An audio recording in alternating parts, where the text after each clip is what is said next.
So Ryan asked, how far back should professional experience go? Is it acceptable to drop older positions to stay within a 2-page limit? So Ryan, I'm not sure how many years of experience that you've been working, but let's just say that it's quite a bit. Let's say it's 20 to 30 or something of that nature. Number one, keep the resume to 2 pages no matter what, no matter how long that you've been working. What I also look at is in your early years, if it's 20 years ago or 30 years ago or something of that nature, to me, I would rather see all of your years of work experience.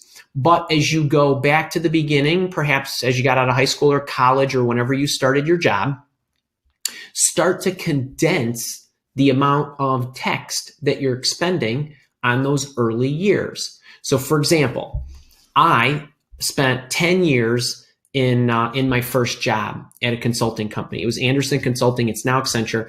So my resume today would read between 1988 and 1989, spent 10 years selling and managing large information technology projects ranging from $250,000 to $2 million, managing teams of 5 to 50 people.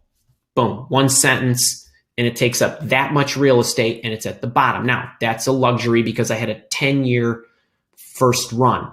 If you have 3 years and 2 years and 3 years, and maybe this is your first decade of working, you can drop those down if you want, or you can also, depending on how long you've been working, you can actually group the companies, and you can say other work experience, held various positions between in whatever the years were, 1980 to 1990, including such and such at so and so a company, and so on and so forth. And at least what that does is it gives the person a sense of where you were early on in your work life.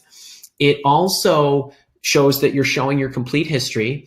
It prevents you from getting into dialogue around, because I always ask this whenever I see a resume. It doesn't matter to me how young or how old you are. I always ask, is this your first work experience? Because I want to know, perhaps you worked at some other great companies. Perhaps you held a position that might have some transferable skills, even if it was 20 years ago. I want to know those things.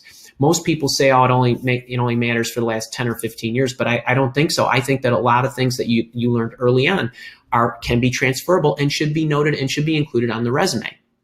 So somebody summed it up nicely in yesterday's session. When you get down to the early years, it's better to condense it than eliminate it altogether. That's my recommendation. So I hope that really helps.